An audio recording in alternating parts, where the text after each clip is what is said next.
1015, JD from the Lady La Show, taking care of you inside the beautiful Larry H. Miller, Scion Peoria Lounge. DJ Skribble, what's up, Brody? Me. What's going on, man? Hey, man, so you've actually been DJing in the town for many moons. Oh, yeah, I've been coming out here since the late 90s to play out here, you know, so, I mean, I've done everything from when the Super Bowl was out here to Access Radius, Mist, I mean, a bunch of things. Stealing gigs from AZ artists? I DJ'd actually for the Suns one day at halftime. That was fun. Just stunning on my life already, and I haven't even been out here long enough. Okay, so let's talk about the past a little bit, and then we're going to get to the present, because I know you have a mixtape coming out, correct? Yes. Compilation, yeah. And I don't mean this in a disrespectful way, but I actually, I had to do some research on you, you know what I'm saying? Because I grew up in a different time period, but a lot of the people I've talked to, like, you were a G, bro. Like, this, you know what I'm saying? Like, you were, like, a very big deal. I'm not saying you're not a big deal now. I'm just saying. So I'm looking at your... You just said I wasn't a big deal. I never said that. You're not even on the right Facebook No, page. this is what I'm saying. This is why I wanted to point this right now. This is why I wanted to point this out. Okay, so we'll show the audio, or we'll show the visual here in a second. I'm looking at Skribble's Wikipedia page. We're going to point some things out here, okay? That guy that's in the picture? Yeah, okay, first of all, who is that? Whose arm is that? Let's point that out. I don't know. I didn't make that one. I don't know who did this. I hate that. If I could change that picture, I would in 2 seconds. Okay, let's talk about it some more, though, okay? Where is that shirt right now? Probably in a thrift shop somewhere, I would imagine. I used to wear a lot of jerseys. That's all I would wear. This is Brett Favre's this is before FUBU jersey. this is kind of before I was got out of wearing baggy clothes. So you have no idea where this photo was taken? I don't remember. I don't even know that photo. Okay, but I get mad every time I see that. This is you realize that if people are unfamiliar with you, this is what they see. I know. Is there a time. way to change that? We're gonna have to. How do you change Wikipedia? Can you change that? You get. I'm changing that picture. Yeah, today. When we go back to your office. Because, dude, it's like someone's arm is like just blatantly it's so in the bad. photo. It's horrible. And you got the wrist thing action going on the side, bro. Terrible. All we're missing is a duck face here, and this would have been a classic Scottsdale photo. Plus, there's like extra 40 pounds sitting there right there. Yeah, that's what I'm saying. Skribble's fit, man. He's yoked. Okay, second thing. The young black teenagers now. Young people don't understand. There was no black teenagers in that group. No, we were all white. They were all white, so you realize you couldn't get away with that. And we did a today. song. Our first single was called "Proud to Be Black." Right. And that was our first single. Well, we wanted to make a statement. And I mean, at that time, we were produced by Hank Shockley of Bomb Squad and Public Enemy, which was the most controversial rap group of the time. And we were, there was a lot of these suburban kids that were out there doing hip hop and lived the 4 elements of hip hop at the time, and it wasn't about color, and that's why we did it, to make that statement. It wasn't about color. This is how we lived. Right. I grew up listening, to James Brown and, going out when I first got my first set of turntables when I was 11, DJing park jams. I was in, Zulu Nation with Africa Bambaataa, DJing rock, I was a rock steady DJ.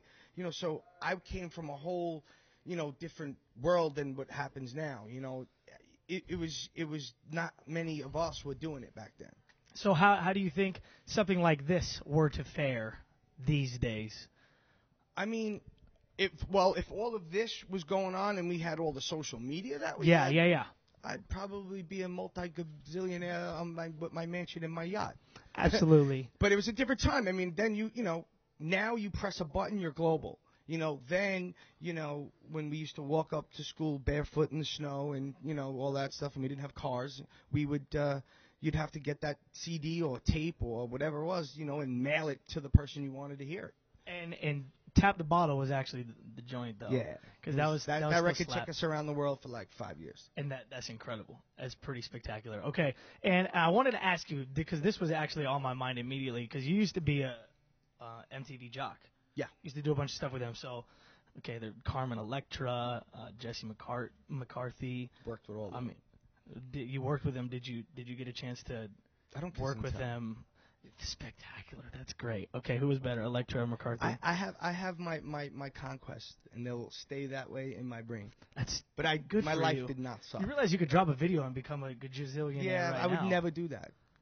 Everybody's got skeletons in their closet. Well, bring theirs out and post pictures of them. No, but I had a good time during MTV. I mean, I was, at the time, again, there was nobody. It was the first time America really saw a DJ actually DJ, and I was on so many different shows, and MTV was gracious enough to like believe in me and let me do and show the world what we could do. I mean, at the turn of at the millennium from '99 to 2000, you know, it was me, Slinky, and JS1, and we had 6 turntables, and we were the band, let's say, to bring in the new year, and that was, you know, convincing Dave Sharolnik at the time this is going to work. And you have, you know, at the time MTV was the Bible of the music industry, and everything that went on revolved around MTV. And it was like, we're going to let these 3 guys play for 8 minutes on turntables, and we did, and it was like the highest rated thing and stuff. What would the grind look like these days? I think the grind would still look the same. You know, equipment-wise might be a little bit different, but they would still have that same look. You know, I mean, who, you know, doesn't want to look at pretty girls in a bikini, and girls want to look at dudes all, you know, oiled up. Douched out. Absolutely. Okay. Okay, and then I want to ask you about Master of the Mix. I'm sure you get a lot of questions about this? All the time. So, of course, JCO, who I actually have seen live, and I'm not going to say, you know, the DJ community is interesting to me because it's actually quite full of haters. When, everybody's a hater. You know what I'm saying? Yeah, so it's terrible. So something of like a Master of the Mix, you would feel like all those contestants that were there were legitimate in some senses based on the challenges. Absolutely. Listen, it's the hardest thing to do. Now, I'm speaking as a TV producer. Like to try to get something over on TV. It's the hardest thing to do to just have somebody play records and convey that across that little camera to the world who doesn't, some people who may not understand what we're doing. You know, so it's one of the hardest challenges to do. And, you know, they have, you know, the way they edited it and stuff like that. It was just, it's a very hard show to produce. But this season, actually, they got, towards the end, it started to get a lot better. I agree with that. And so you cool with the judges, too? Because I know, obviously, Capri. No comment. Yeah, okay. Because there are some people on there that I had to take a gander at. And it's no disrespect. It's not that, again, you're looking at it from a TV standpoint, then they belong there. You know, if you're looking at it from, you know, a credibility standpoint, I can't take away their credentials. I mean, Mimi Moretta's been all over. She's done a thing, you know. And what's the other guy's name? Irrelevant. Right. So, you know, unfortunately, you know, there were certain things, like if you're going to get up there and be a judge, then know your stuff.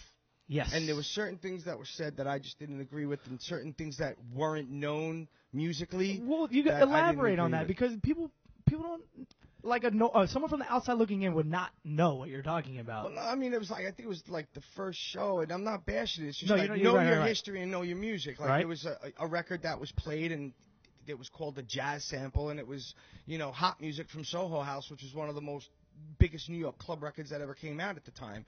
And it wasn't like, if we're going to do this show and we're going to do it right, then do it right.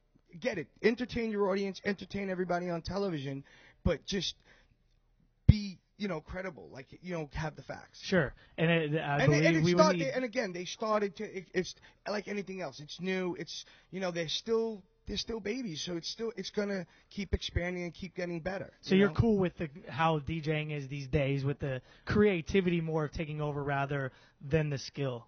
No. Because it's not creativity. There is no creativity. Now, unfortunately, you're judged as a DJ by the music you produce, and I have no problem. And I think the natural progression for any DJ is to become a producer. True. But, you know, just because you could make great music and you're a technical genius in the studio, then get out on that stage, don't hit sync, don't press a button, and work. Entertain me. You did this crazy, beautiful record that putting your hands in the air. Throw a different bass line in it. Do it over live. You have that skill. You're a musician. Now I'm not saying you got to sit there and scratch and do this, but don't depend on the sound and the production behind you. Be an artist.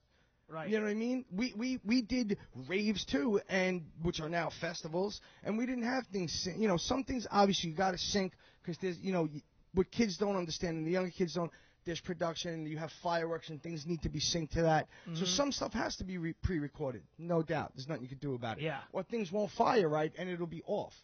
But what I'm saying is, when you get up there, I'm used to DJs taking you on a ride. Carl Cox, the Eric Murillos that got up there for 6, 7, 8 hours, and you went to see them every week, where some of these kids just 2 hours, it's bang, bang, bang, bang, bang, bang, and it's over. And then it's a wrap. There's no ride.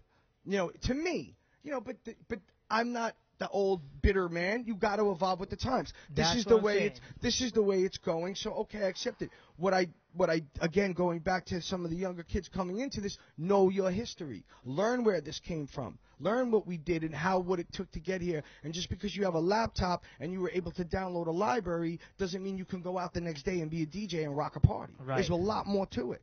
All right. So my final question would be: do you? Now feel, you got me heated. That's what I'm saying. I got screwed. So are you upset that like someone like myself, like I didn't grow up listening to you. I didn't grow up during this time. Like, why should I be hated on for starting DJing 6 years ago? And no, you know what I'm saying? No. Listen, it's like anything else. Okay, my son, if I show him a cassette, he's gonna go, "What the hell is that?" These kids now that are coming up, and if they started DJing yesterday, they're not going to know a turntable because they don't make them no more. True. They're on controllers. That's technology. That's evolution. And it's all in how you use your tools. You know what I mean? You're still at the end of the day, whether you're using a controller, a CDJ, turntables, an iPad, I don't care what it is.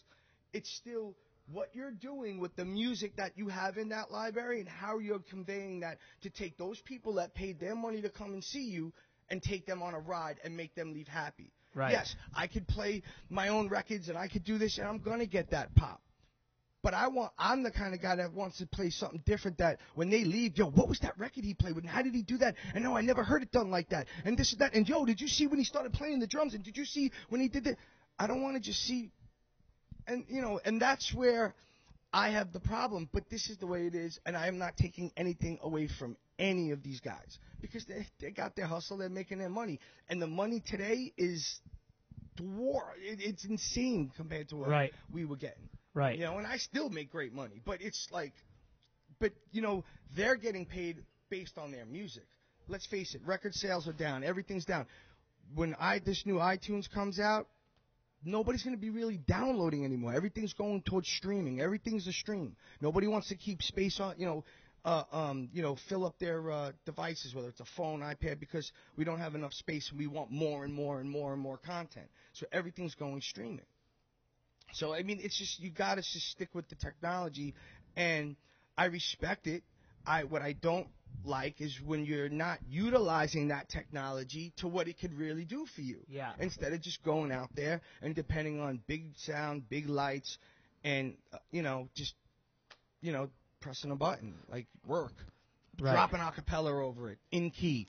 You know what I mean? Learn what key is. Like say something to Skribble. What a pitch is. So you don't mix two records that sound sour. Right. Like you need to know these things. What are you going to drop here? Like what I'm playing tonight in Arizona is not what I'm going to play in Boston. That's great. Nothing wrong. What I mean? Yeah, right. But I play a different crowd. These guys are playing the festival. They're getting that core crowd. That crowd. That's what it is. Me, I'm different. I play for a lot more diverse audience. So I have to know that when I'm in Texas, I'm playing my hip-hop set is totally different than when I'm in New York. True. Or Vegas. Right. So, you need to know how to control it, but that's being a DJ. You know what I mean? It's not just let me get out there, do this festival, and I make my 50, 60 grand and get on my jet and go. That's right. I mean, great. I wish I could do that too. But if I was in that position, I would be schooling these kids that are coming up. Like the greatest parts of my life when kids came up to me and said, I became a DJ because of you. Because I used to watch you and do all these things you do, and I didn't know how to do it, and I went home and I practiced. That's gone.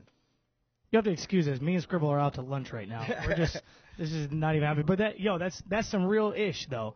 So try to say something to him tonight at Smashboxx, bro. He'll knock you out, seriously, if you try to come up with your laptop. No, it's just, you know what it that's is? Dope. I'm still as passionate about this today as the day I started and when I was 11 years old. Super ill. You know what I mean? Ill, so right. I don't do this for the money. The money's great, but whether I got 5 people in the club, if it was a bad night, or I got 5,000 people in the club, those 5 people came to see me, I'm playing. I'm doing whatever it is I got to do it for them because they're my fans. And they're the ones that pay my salary. The clubs book me, but the kids pay the clubs, so the kids are the actual ones that pay my salary. No doubt. No doubt. Hey, man. Realest By the way, there is a show in the tonight. History. Yeah. Plug that. Go ahead. Smashboxx tonight. There is a show. We're going down pre-party for the 4th of July weekend. And it's going to be retarded. Yeah, I'm going in. Retarded. Yeah. It's going ham. We're going to make the wall sweat. Skribble, my guy, the illest, realest interview I think I've ever done. And we do have a compilation album coming. Go ahead. Oh, yeah. Well, two things. I'm up for America's Best DJ again. Dope. So cool. if you go to americasbestdj.net, you don't have to vote for me. You can vote up to 6 people. Stop, dude. If you're on there, tell them to vote for you. There's a lot of good kids on there, so vote for whoever you want. I'm not. A lot of people run for president. You're going to be like, hey, man, there'll be some other people like, you can vote for other people. I'm one of the 6. You know what I'm saying? You vote, and then, vote for Skribble. July 23rd, I'm releasing my 26th compilation album. Holy hell. Which comes out, it's called Dance Mix USA Volume 3 in the club. It's got everybody from Tiesto on there, Zed, Hardwell. It's got a kind of pop, a few original tracks from us. Damn. So, yeah, that's coming out. It's all mixed, and, it's great. Put it in a thing, have a party. Go work out to it. My dude is staying relevant, man. Staying relevant. Appreciate you coming through. That's that New York shit, man. Get on that, man. Larry H. Miller, Scion Peoria Lounge, Skribble, Smashboxx tonight. It goes down. Lady Lasho in the building. Whoop!